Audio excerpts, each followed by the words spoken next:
सबने सब कुछ ले लिया ना? अनिल, फ्रिज बंद गया। हाँ, फ्रिज तो बंद ही था। बाकी सभी कमरों की लाइट्स भी चेक कर ली। बच्चों, तुम दोनों आगे रहो।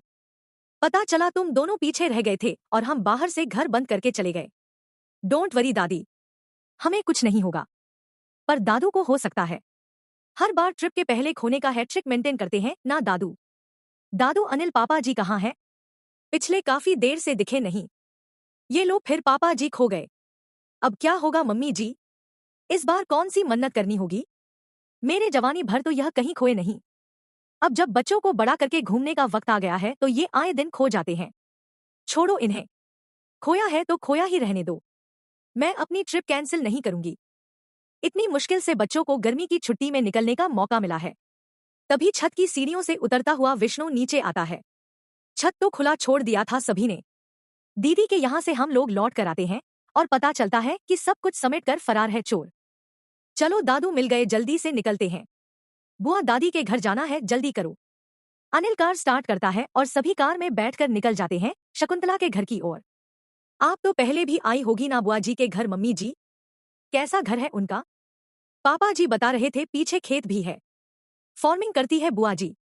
आगे गाय भैंस भी है उनके। सब कुछ तो घर पर ही हो जाता होगा ना, ऑर्गेनिक। तेरी सास से क्या पूछ रही है बेटा, मुझसे पूछ। पहाड़ों के बीच का घर, ताजी हवा, पीछे खेत और सामने खुला मैदान। चारों तरफ पेड़ ही पेड़। बच्चों को इतना मजा आएगा जितना उनको कभी समर कैंप में भी नहीं आया होगा। ऊपर से नई नई चीजें सीखेंगे। पर मम्मी, तुम तो कभी बुआ जी के यहाँ गई नहीं। मतलब जितना मुझे याद है। कहाँ से जाऊंगी? तेरी अपनी बुआ थोड़ी ना है। शकुंतला दी थी। जब अपनों ने ही नहीं बुलाया तो यह कहाँ से बुलाती? जब भी जाने की बात होती थी कोई ना कोई बहाना करके मना कर देती थी। तेरे पापा 2-3 बार जाकर आया उनके यहाँ। इस बार पता नहीं कैसे इसने पूरे खानदान के साथ हमें बुला लिया। हाँ, उस वक्त हम भी बिजी रहते थे। दीदी को भी अपना परिवार देखना होता था। अब बच्चे शादी वादी करके विदेश सेटल हो गए तो दीदी फ्री है और हम भी। पूरे 12 घंटे की जर्नी करने के बाद अनिल की गाड़ी पहाड़ों से संकरी रास्ते से होती हुई शकुंतला के घर के बाहर रुकती है। भाई साहब, क्या सुंदर नजारा है। आसपास के घर कितने सुंदर सुंदर है ना? त्रिशा, देख लिया अनिल? इसीलिए मैं कहती थी सिटी से थोड़ा दूरी पर घर होना चाहिए। बुढ़ापे में ऐसे घरों में रहने में कितना मजा आता है। तुम घर की लंबाई चौड़ाई देख रहे हो भाई साहब? कितने प्यारे प्यारे घर बना रखे हैं और घर के बाहर स्पेस भी है। आराम से वॉक कर लो और हवा भी कितनी ताजी है। पूरा परिवार अंदर जाता है। अरे विष्णु, आ गए तुम? मुझे तो लगा था प्लान कैंसिल हो गया है। अच्छा किया आ गए। बच्चों, मैं तुम्हारी बुआ दादी हूँ। प्रणाम दीदी। ये बाथरूम कहाँ होगा? 12 घंटे में सिर्फ 2 बार ही पेट्रोल पंप मिला है। वहां जो बाथरूम यूज किया वो किया। बाथरूम में जाना याद रहा, पर बड़ी ननद के पैर छूना नहीं। अरे आशीर्वाद तो ले ले। बच्चे क्या सीखेंगे? इस उम्र में बच्चों को यह संस्कार मिलेंगे। सभी एक एक करके फ्रेश होना शुरू हो जाते हैं। फ्रेश होने के बाद सभी को लग जाती है कड़ाके की भूख और सभी एक एक कर डाइनिंग टेबल पर आकर बैठ जाते हैं। अब तो बड़ी जोरों की भूख लग रही है दीदी। क्या खिला रही हो? ये तो आते ही खाने के बाद करने लगे। अच्छा, खर्चा बढ़ा देंगे मेरा। अरे रुक भी जाओ। इतना उतावलापन भी क्या? रास्ते में क्या खाकर आए हो तुम लोग? बता दो, फिर वैसा कुछ ना बनाऊं, कुछ अलग सा ही तैयारी कर लूं। अच्छा, आपने कोई तैयारी नहीं की है? कोई बात नहीं बुआ जी, मैं हूं ना, मैं जाकर कुछ बना लेती हूं। अरे कोई जरूरत नहीं है मेरा मतलब है बेटा, तुम लोग छुट्टी मनाने आए हो, आराम से बैठो। वैसे रास्ते में क्या खाया? घर से कुछ लेकर चले थे या होटल में खाया है? मम्मी बिना घर से कुछ लिए निकलती कब है? दादी आलू की सब्जी जी, अचार, मैगी और पराठे लेकर निकली थी। मैंने और भाई ने तो मैगी खाई, फिर बाकी सबने पराठे खा लिए। सब्जी तो बची रह गई, पराठे हो गए खत्म। इसीलिए ना जाते हुए भी मम्मी को फिर रेस्टोरेंट में खाना पड़ा। सब्जी बची है, चलो यह अच्छा है। जो सब्जी बच गई थी निकाल कर दे बहू, मैं जरा डस्टबिन में डाल देती हूँ। नहीं तो सूखी सब्जी का तेल बाहर कपड़ों में रिश्ता हुआ लग गया ना, तो फिर कपड़े धोते रहो। यहाँ बिजली रहती नहीं ना तो तू वॉशिंग मशीन भी इस्तेमाल नहीं कर पाएगी। अरे नहीं नहीं बुआ जी, ऐसा नहीं होगा। मेरे सारे डब्बे टाइट पैक रहते हैं, उनमें ग्रेवी वाली सब्जी भी भर लो ना तो लीक नहीं होते। ये शिक्षा देगी तू अपने छोटे छोटे बच्चों को कि किसी बड़े ने कुछ बोल दिया तो उसकी बात को बिल्कुल इग्नोर कर दो। अब मैं अभी डिब्बा लेकर आती हूँ बुआ जी। शकुंतला त्रिशा के डब्बों को लेकर रसोई में जाती है। अरे वाह, इसमें तो अच्छी खासी सब्जी बची हुई है। सभी को यही सब्जी परोस दी तो इन्हें शक हो जाएगा। एक काम करती हूँ, इस सब्जी को तरी की सब्जी बना देती हूँ। ऐसे 2 टाइम की सब्जी भी बन जाएगी और बचत की बचत। त्रिशा के सफर में लाए हुए आलू की सूखी सब्जी की तरी की सब्जी बनाकर उसके साथ पराठे लाकर शकुंतला टेबल पर रख देती है। सभी को इतनी तेज भूख लगी थी कि बिना कुछ सवाल किए सभी इस खाने को खाकर अपने अपने कमरे में सोने चले जाते हैं। सबने खाना खा लिया। इतने झूठे बर्तन हो गए। सारे बर्तनों को धो देती हूँ वरना बुआ जी का काम बढ़ जाएगा। त्रिशा झूठे बर्तनों को लेकर किचन में धोने के लिए जाती है और गैस के पास अपने खाली टिफिन को देखती है। इन लोगों के लिए पूरी रात जाकर इतनी सारी सब्जियां काटी और पूरी सब्जी इन बच्चों ने फेंकवा दी। सारा काम करने के बाद ऋषा डस्टबिन चेक करती है पर वहां तो सूखी सब्जी होती नहीं। बुआ जी ने तो कहा था वो मेरी बनाई हुई सब्जी फेंकने जा रही है, पर यहाँ डस्टबिन में तो सब्जी नहीं है। फ्रिज चेक करती हूँ। हो सकता है सब्जी अच्छी हो इसलिए बुआ जी ने फ्रिज में रख दी हो। त्रिशा फ्रिज खोलती है तो सबसे हैरानी की बात यह थी कि फ्रिज में एक भी कच्ची सब्जी नहीं थी। जिंदगी में पहली बार इतनी सुनी फ्रिज देखी मैंने। यह तो नई फ्रिज से भी नई लग रही है। सिर्फ एक दही का प्याला है और यह तरी वाली सब्जी और कुछ भी नहीं। रात को पूरा परिवार एक साथ बैठकर नेम प्लेस एनिमल थिंग खेल रहा था। बुआ जी, मैं रात के खाने की तैयारी कर देती हूँ। चल बहू, मैं आटा निकाल देती हूँ। तू रोटियां बना दे। घर की सब्जी मैं ही बनाती हूँ। वो क्या है ना, किसी बाहर वाले को ये ना लग जाए कि वो काम कर रहा है तो घर उसका है, घर तो मेरा है ना। बेटा ये लो, ये ताने सुनने के लिए लेकर आए थे आप हमें यहाँ। आधा दिन हुआ नहीं कि अपना घर करने लगी दीदी। अब ज्यादा दिन यहाँ रुक नहीं पाएंगे हम। आग लग गए बच्चों के गर्मी के छुट्टे को। शकुंतला किचन में जाती है और ढेर सारा आटा निकालकर त्रिशा के सामने रख देती है। बहुत ज्यादा आटा। यह बुआ जी, इतने आटे की जरूरत नहीं पड़ेगी, इसमें तो 3 वक्त की रोटियां बन जाएगी, तो कोई दिक्कत नहीं ना। 3 वक्त की रोटियां बनाने के बाद ही बाहर आना बेटा। फिर क्या है कि कल दोपहर रोटियां बनाने का झंझट ही नहीं रहेगा। त्रिशा की तो बैंड बज जाती है। वो पूरे 2 घंटे रोटियां ही बनाती रहती है और जैसे ही वह रोटी बनाकर रसोई से बाहर आती है, शकुंतला किचन में जाती है। सुबह वाली सब्जी तो नाक के बराबर बची है। एक काम करती हूँ, उसमें ढेर सारा पानी डालकर छौंका लगा देती हूँ। सब्जी में झोंका लग जाता है और खाना डाइनिंग टेबल पर आता है। सब्जी की रंगत देखकर त्रिशा अपनी सास के कान में कहती है, यह कैसी सब्जी है मम्मी? इस पतीलेली में पूरी डुबकी लगाकर भी आ जाओ ना, तब भी एक भी आलू की कॉपी नहीं निकलेगी। रोटियां तो इतनी बनवाई थी जैसे पूरा गांव खाएगा और सब्जी के नाम पर सिर्फ पानी। अरे पता नहीं तेरे पापा जी को यहाँ आने का क्या शौक चढ़ा था। यह तेरे वो एहसास ना, एक नंबर की कंजूस है। अमक रोटी खा लो पर यह तो नहीं खाई जाएगी। तू एक काम कर, बाहर से सब्जी ऑर्डर कर ले। विवान, जरा मेरे फोन से एक पनीर की सब्जी ऑर्डर कर देना। अब खुद बाहर का खाना मंगवा रही हूँ मम्मी। I love you. अब तो लगता है बुआ दादी के घर पर ही रहना पड़ेगा, या आते ही आप बदल गई हो। जेब में पड़े पैसे काटने को दौड़ रहे हैं तो मुझे दे दे बहू, मैं रख लूंगी। मुझे कोई दिक्कत नहीं है, पर मेरे घर में बाहर की सब्जी नहीं आएगी। और मेरे क्या यहाँ पर कोई भी बाहर से खाना ऑर्डर नहीं करता, तो जो खाना बनाया है वही खाना पड़ेगा। जैसे तैसे आधी रोटी खाकर सभी सोने चले जाते हैं। बाहर से खाना नहीं मंगवाना, बाहर से कच्ची सब्जियां नहीं लाना। अचार सारा बेटा बहू के लिए, मिक्सचर बिस्किट तक तो रखती नहीं बुआ जी रसोई में। तो फिर इंसान क्या खाया? मुझे तो यहाँ रुकना ही नहीं। अनिल, हम कल सुबह ही जा रहे हैं। अनिल को भी त्रिशा की बात सही लग रही थी। इस तरह पानी वाली सब्जी और रोटी कैसे खाई जा सकती थी? अगली सुबह सुबह तैयार होकर निकलने का प्लान बना लेते हैं। वापस जाने का इकलौता रास्ता था। उस पर कोई सरकारी काम चल रहा है। 1 हफ्ते के लिए हम वापस नहीं लौट सकते। मैंने तो पहले ही कहा था जो खाना घर पर बना है वही खा लो। बोलो परोस दूं। बहू तू तो हर चीज में माहिर है। कुछ कर बहू, मुझसे वो पानी वाली सब्जी नहीं खाई जाएगी।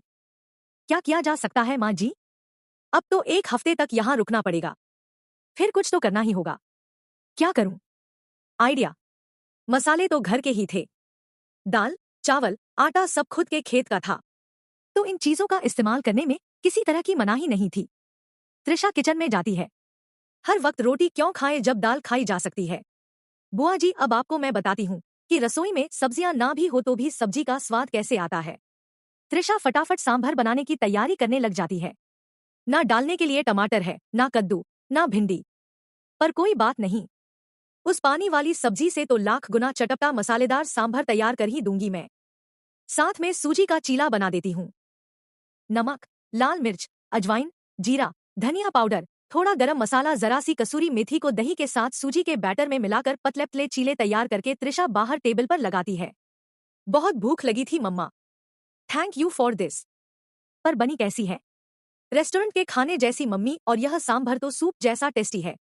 हाँ बहू, वैसे तो मुझे सांभर पसंद नहीं है, पर यह काफी अलग है। चीले बन गए इसका मतलब यह नहीं कि बनी हुई रोटियां बर्बाद कर देगी। इस घर में कुछ भी बर्बाद नहीं होगा बुआ जी, अगले 1 हफ्ते तक तो नहीं। अब मैं दिखाती हूँ सभी को कि बिना सब्जी की चटपटी मसालेदार रसोई कैसे बनती है। मैं भी तुम्हारे साथ किचन में चलूंगा। दिन भर यहाँ कोई काम भी नहीं है। मैं बर्तन धो दूंगा, तुम खाना बना लेना। तो फिर मैं घर की साफ सफाई कर देती हूँ। मैं पीछे फार्मिंग में बुआ दादी की मदद कर दूंगा, और वहां कोई सब्जी मिली तो वो भी तुम्हारे लिए ले आऊंगा। मम्मी किचन में काम आएगी, मैं भी तेरे साथ रसोई में आ जाती हूँ। बहू बाहर बैठे बैठे करूंगी भी क्या? और ऐसी गर्मी की छुट्टी मनाने आया पूरा परिवार अलग अलग नए नए कामों में लग जाता है, जो उनके जैन से बिल्कुल बाहर थे। मैं क्या कहती हूँ बहू, बड़े दिनों से चावल नहीं खाया। दोपहर में तू चावल बना ले, और साथ में सब्जी नहीं है तो छोले। अरे वाह मम्मी जी, बड़ी स्मार्ट हो गई आप। वैसे मैंने लिस्ट बना ली है। एक बार बरबट्टी की सब्जी बन जाएगी, एक बार गट्टे की सब्जी बन जाएगी, फिर पापड़ की छोले आपने बोल ही दिया, फिर इडली भी बन सकती है, और छोली पूरी भी तो है। इसी तरह बिना सब्जी के टेस्टी टेस्टी खाना खाकर 7 दिन शकुंतला के घर पर सभी के निकल जाते हैं, और फिर सभी वापस लौटने लगते हैं। तभी शकुंतला कहती है, सब्जी की मेरे घर में कोई कमी नहीं है बेटा, पर मैंने सब्जियां जानबूझकर नहीं आने दी, और रास्ता भी कोई बंद नहीं था। विष्णु ने झूठ कहा था ताकि छुट्टियों के दिनों में तुम सब कुछ अलग करना सीखो। तो मजा आया ना? अब गर्मी के छुट्टी में कुछ नया किया ही नहीं तो क्या मजा। मई का महीना शुरू होने वाला है। घर के काम के बीच साधना और आरती बात कर रही हैं। भाभी, मई शुरू होने वाला है, बच्चों के स्कूल भी बंद हो रहे हैं। हाँ आरती, गर्मी तो अभी से ही जान ले रही है। भाभी, आप इस बार मायके कब जा रही हो? मैं तो अगले हफ्ते ही निकल जाऊंगी। मायका भूल जा छोटी, हमारे नसीब में मायका कहाँ। क्यों भाभी, छुट्टियों में तो मायके जाते हैं, वहां भाई बहनों के साथ मजे करेंगे। बोली है तू अभी मजे तो तुझे अभी पता चलेंगे। तभी कमला देवी की जोर से आवाज आती है, अरे साधना और आरती जरा इधर आओ दोनों। आई माँ जी, देखिए भाभी, मैं तो बस अभी मम्मी जी से मायके जाने की बात कर लूंगी। हाँ कर लेना, लेकिन संभल कर। दोनों देवरानी जेठानी हॉल में पहुंचती है। सुनो दोनों, अपनी नीलम आ रही है बच्चों को लेकर गर्मियों की छुट्टियां बिताने। अरे वाह दीदी आ रही है, चलो अच्छा है, दीदी घूम लेगी, फिर उनके जाने के बाद हम भी चले जाएंगे। हाँ आरती, दीदी चली जाएगी सीधा जुलाई में, जब बच्चों के स्कूल खुल जाएंगे। हैं? पूरी छुट्टियां हैं। आरती, मैंने पिछले 10 साल में एक शौचालय चलकर देख ली। बीमार होने का नाटक किया, मायके की झूठी कसम खाई, पर ननद रानी पूरी छुट्टियां बिताकर ही टलती हैं। ऐसा क्या भाभी, इस बार एक और बार कोशिश करके देखें। तो अभी नहीं है, जब पैर दबाते दबाते हाथ दुखेंगे तब समझ आएगा। साधना आरती को चेतावनी देती है, लेकिन उसी शाम नीलम अपने दोनों बच्चों के साथ घर पहुंच जाती है, और आते ही सोफे पर पसर जाती है। माँ, तुम्हारे शहर में आते ही दम निकल जाता है, कितनी गर्मी है। आ गई मेरी लैडो। साधना, जरा नीलम के लिए ठंडा आम पन्ना का शरबत बना दे और बर्फ डाल के लाना। ला रही हूँ माँ जी। अरे ये तो छोटी भाभी है ना माँ, इसके तो तेवर अभी से ही ढीले लग रहे हैं। पैर भी नहीं छुए इसने, और साड़ी छोड़कर सूट पहना हुआ है। नमस्ते दीदी, सबर कैसा रहा?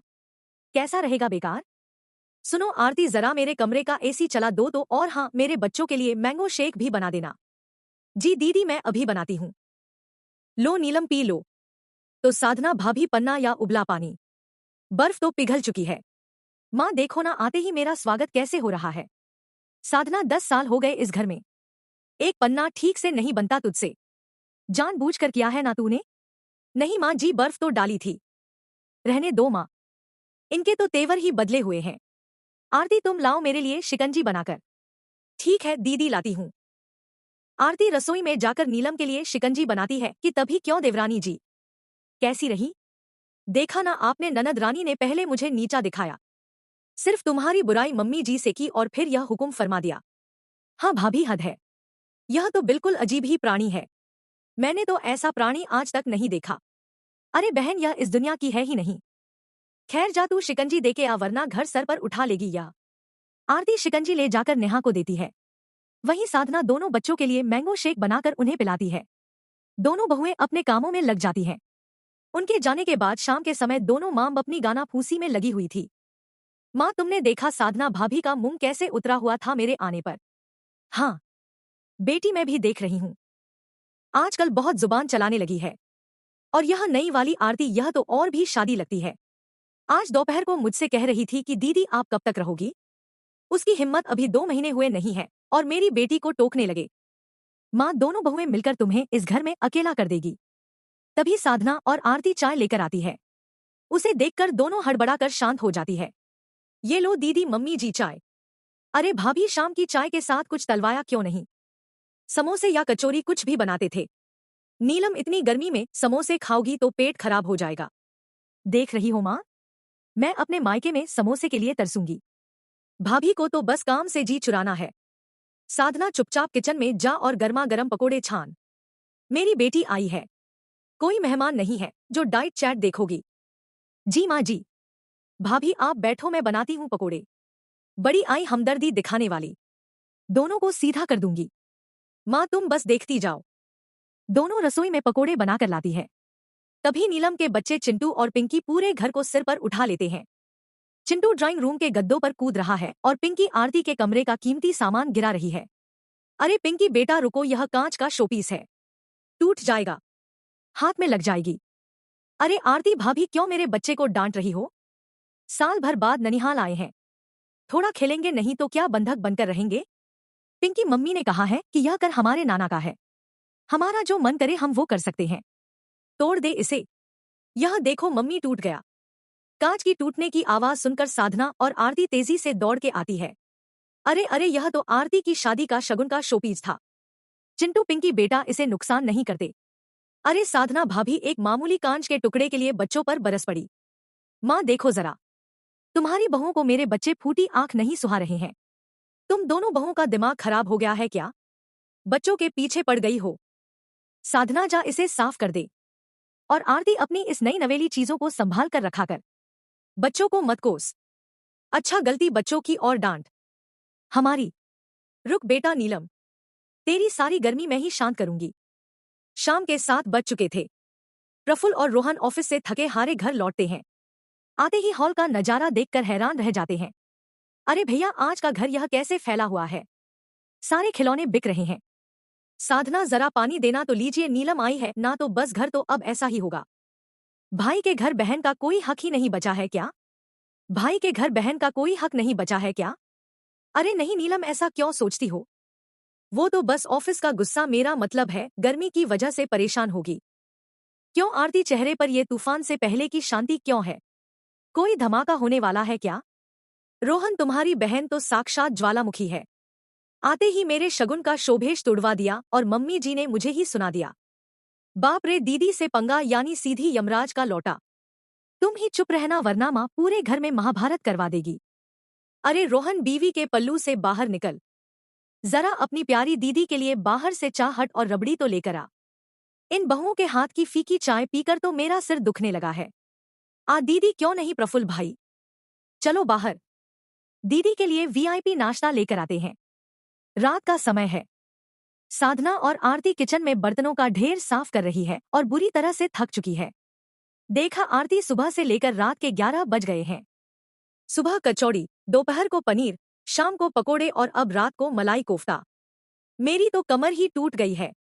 और दीदी बस सोफे पर बैठकर हुक्म चला रही है। खुद के बच्चों के कपड़े भी हमसे धुलवाए हैं आज। यह तो बस शुरुआत है, अभी पूरे 2 महीने यही तमाशा चलेगा। हम गर्मी में तड़पेंगे और वो ननद रानी ऐश करेगी। अरे भाभी सुनो, कल सुबह नाश्ते में जरा साबूदाने की खिचड़ी और आलू के पराठे बना देना, मेरे बच्चों को बहुत पसंद है। नीलम, सुबह सुबह दोनों चीजें कैसे बनेंगी? क्यों नहीं बनेगी? 2-2 बहुएं किस लिए हो? माँ को बुलाऊं क्या? अरे नहीं दीदी, माँ जी को क्यों कष्ट देना। सुबह दोनों चीजें टेबल पर मिलेंगी, आप आराम करो। हाँ, ऐसे लाइन पर रहा करो। हम नीलम चली जाती है। रात के 11 बज चुके थे। पति और बच्चों के सोने के बाद साधना और आरती किचन में बर्तनों का पहाड़ साफ कर रही है। आरती देख रही हो ना, आज पहला ही दिन है और मेरी कमर टूट गई। कल सुबह 5 बजे उठना है। भाभी आप रो मत। हर साल आप क्या करती थी जो यह पूरे 2 महीने तक रुक जाती थी? अरे छोटी, मैंने क्या नहीं किया। पहले साल मैंने बीमार होने का नाटक किया, झूठा नाटक लिया कि हमारे मायके में कोई फंक्शन है, तो नीलम बोली कि मैं भी साथ चलूंगी घूमने। मैंने 100 चाले चली। आरती 100 चाले पर इस ननद के आगे मेरी एक नहीं चली। ये चुड़ैल हमारे बच्चों के स्कूल खुलने के बाद ही वापस जाती है। भाभी जेठानी की 100 चाले तो फेल हो गई। तो क्या हुआ? इस बार देवरानी की सिर्फ एक चाल चलेगी, और ऐसी चाल चलेगी कि ननंद रानी खुद अपना सूटकेस उठाकर भागेगी। तू क्या कह रही है आरती? मांझी के सामने कोई चालाकी नहीं, वो उल्टा तुझे ही घर से निकाल देगी। आप बस चुपचाप तमाशा देखते रहो भाभी। कल सुबह से हमारा नया नाटक शुरू होगा। अगली सुबह नीलम सोफे पर बैठी चाय की चुस्कियां ले रही थी। तभी बड़ोसन शीला भाभी हाथ में खाली कटोरी लेकर हमेशा की तरह गसिप के लिए आती है। अरे कमला दीदी, राम राम। अरे नीलम तो आ गए। बड़े पतली हो गई है रे तू। ससुराल में इस बार तो तू पूरे 2 महीने अपनी माँ के हाथ का घी खाकर ही जाएगी ना? हाँ शीला चाची, माँ के घर में जो आराम है वह कहीं नहीं है। पूरे 2 महीने डट कर रहूंगी। अरे शीला भाभी आप आई हैं? बहुत अच्छा हुआ। जरा मम्मी जी को भी समझाइए, कल से हमारे घर में पैर रखने की जगह नहीं होगी। क्यों आरती बहू, ऐसा क्या होने वाला है कल से? कोई कथा कीर्तन है क्या? अरे नहीं भाभी, मेरी सगी बड़ी बहन अनिका दीदी, उनके पति यानी मेरे फूफा जी जैसे कड़क जीजा जी और उनके 5 बच्चे सब के सब कल सुबह आ रहे हैं। पूरी गर्मियों की छुट्टियां हमारे घर साथ बिताने। नीलम आरती की बात सुनकर चौंक कर सोफे से उठ खड़ी हुई। उसके हाथ से चाय का प्याली छलक गया। क्या तेरी बड़ी बहन और 5 बच्चे वो भी यहाँ? क्यों? हाँ दीदी, उनके शहर में बहुत पानी की किल्लत है और इस बार वहाँ बिजली भी बहुत कट रही, तो मैंने कल रात ही फोन करके बोल दिया कि हमारी नीलम दीदी भी आई हुई है, आप सब भी आ जाओ, सब मिलकर मजे करेंगे। अरे छोटे बाहू, ये तूने क्या अनर्थ कर दिया है? मुझसे बिना पूछे अपनी बहन के पूरी कुबे को न्योता दे दिया। हमारे घर में कुल 3 कमरे हैं, वो कहाँ रहेंगे? आरती ने अपनी चाल का पाजा फेंक दिया था। अब वो उसे धीरे धीरे कसने लगी थी। साधना रसोई के दरवाजे के पीछे खड़ी होकर अपनी हंसी दबा रही थी। अरे माँ जी, आ भी ना, जगह की क्या कमी है? देखिए, एक कमरे में जेठानी और जेठ जी रहेंगी, दूसरे कमरे में मैं और रोहन रहेंगे, और मेरा कमरा जो एसी वाला कमरा मुझे मिला है। अरे दीदी, वही तो मैं कह रही हूँ। मेरी अनिका दीदी के जीजा जी बहुत बड़े रईस आदमी है, वो बिना एसी के 1 मिनट नहीं रह सकते, वरना उन्हें माइग्रेन का दौरा पड़ जाता है। तो वो एसी वाला कमरा मेरी बहन और जीजा जी को दे देते हैं। तो मैं और मेरे बच्चे कहाँ मरेंगे? दीदी, आप तो घर की बेटी हो, आप और आपके दोनों बच्चे हॉल में नीचे चटाई बिछाकर कूलर के सामने सो जाना। थोड़ा मच्छर काटेंगे, पर माँ का घर है, इतना तो एडजस्ट कर ही सकती हो ना। अरे वाह भाई, बात तो आरती बहू ने पता ही की कही है। नीलम, तू तो अपनी माँ के ही घर आई है, महल का सुख तो तू ससुराल में भोगती ही होगी, यहाँ नीचे सोने में क्या हर्ज है? शीला चाची, आप चुप रहो। माँ देखो, इस छोटी को आते ही जांच करने लगी। मैं जमीन पर सोऊंगी इस उमस भरी गर्मी में। आरती, तो अपनी बहन को फोन करके मना कर देना, बोल दे कि हमारे घर में जगह नहीं है। हाय राम, मां जी ऐसा अपशगुन मत बोलो, वो लोग तो ट्रेन में बैठ चुके हैं, टिकट भी कंफर्म हो गई है। और मां जी, मेरी बहन बहुत धार्मिक है, वो आते ही सबसे पहले नीलम दीदी से कहेगी कि रोज सुबह उठकर उनके और जीजाजी के पैर दबाए, क्योंकि वो उम्र में नीलम दीदी से 3 साल बड़ी है। क्या मैं उसके पैर दबाऊंगी? और हाँ दीदी, उनके 5 बच्चे बहुत शरारती है, वह सुबह शाम अपने गंदे कपड़े करते हैं। मेरी बहन का हाथ थोड़ा दर्द करता है ना, तो वह अपने बच्चों के कपड़े भी आपसे ही धुलवाएगी। आखिर भाभीियों के मायके वालों की सेवा करना ननद का फर्ज होता है ना माँ जी? यह कैसा फर्ज है भाई? दोपहर का समय था। आरती ने अपनी चाल को और पुख्ता करने के लिए चिंटू और पिंकी को अपने पास बुलाया। चिंटू, पिंकी, तुम्हें पता है कल जो तुम्हारे 5 भाई बहन आ रहे हैं ना, वो बहुत ताकतवर है, हमसे भी ज्यादा ताकतवर। हाँ, उन्होंने कहा है कि आते ही वो चिंटू के सारे खिलौने छीन लेंगे और पिंकी की गुड़िया के बाल नोच देंगे, और हाँ, वो इस घर के सारे गद्दों पर खुद कूदेंगे, तुम दोनों को कमरे से बाहर भगा देंगे। मम्मी, तेरे को नई चाची कह रही है कि कल आने वाले बच्चे मेरी गुड़िया को तोड़ देंगे। आरती, तू मेरे बच्चों को डरा क्यों रही है? मैं तो बस उन्हें बता ही रही हूँ दीदी, मेरी बहन के बच्चे सच में बहुत खूंखार हैं। पिछली बार उन्होंने अपने चाचा के घर के सारे टीवी के रिमोट तोड़ दिए थे और सोफे के कपड़े फाड़ दिए थे। माँ जी, अपने घर के सोफे नए हैं ना? हाय दया, मेरे 00 के सोफे। साधना, ओ साधना, सुन रही है तू? हाँ माँ जी, मैं तो सोच रही हूँ कि कल से किचन का काम भी नीलम ही संभाले, क्योंकि आरती की बहन तो मेहमान है। वो तो आराम करेगी और 5 बच्चों का खाना अकेले मुझसे तो नहीं बनेगा। मैं खाना बनाऊंगी इस तपती गर्मी में 7 बच्चों और 8 बड़ों का। माँ, यह माई जेल। रात के समय जब प्रफुल्ल और रोहन वापस आए तो घर का माहौल अजीब था। कमला देवी सिर पर पट्टी बांधकर बैठी थी और नीलम कोने में बैठकर रोहन का इंतजार कर रही थी। अरे माँ, क्या हुआ? सिर में दर्द है क्या? रोहन भैया, अपनी बीवी को समझाओ। कल सुबह इसकी बड़ी बहन अपने 5 बच्चों और पति के साथ यहाँ डेरा डालने आ रही है और कह रही है कि जमीन पर मैं सोऊं और उनके बच्चों के कपड़े भी धोऊं। क्या आरती तुम्हारी बड़ी बहन? पर तुम्हारी तो कोई। हाँ जी, आरती की बड़ी बहन। बहुत दिनों से कह रही थी आने को। अच्छा हुआ इस बार छुट्टियों में आ रही है। अरे वाह, यह तो बहुत अच्छी बात है। वैसे भी दीदी, आप तो हमेशा कहती थी ना कि मायके में भीड़ भाड़ अच्छी लगती है। अब मजा आएगा। मजा आएगा रोहन भैया, तुम अपनी बीवी के रंग में रंग गए हो। माँ, कुछ बोलती क्यों नहीं? मैं क्या बोलूं बेटी? बहू के मायके वाले आ रहे हैं, अब उन्हें धक्के मार कर तो नहीं निकाल सकते ना। नीलम अचानक चुप हो जाती है। अगले दिन सुबह के 5 बज रहे थे। घर में सभी सूरज की पहली किरण से पहले ही उठ गए थे। हॉल में खटपट की आवाज होने लगी थी। साधना और आरती चुपके से अपने कमरों से बाहर झांकती है। नीलम जल्दीबाजी में अपने दोनों बच्चों को जगा रही थी और सूटकेस में कपड़े ठूस रही थी। अरे नीलम लाडो, सुबह सुबह यह क्या कर रही है? बैग क्यों पैक कर रही है? अभी तो सिर्फ 2 दिन हुए हैं तुझे आए। माँ, मुझे 1 मिनट नहीं रुकना है। सुबह के 6 बजे की ट्रेन है। मैंने कल रात ही अपने पति को फोन करके बोल दिया था कि मुझे स्टेशन लेने आ जाए। मैं अपने ससुराल वापस जा रही हूँ। पर क्यों बेटी? पूरी छुट्टियां तो बाकी है अभी। माँ, तुम अपनी इन बहुओं के साथ ही रहो। अभी कुछ देर में उस आरती की डायन जैसी बहन अपने 5 आफत के साथ आ जाएगी।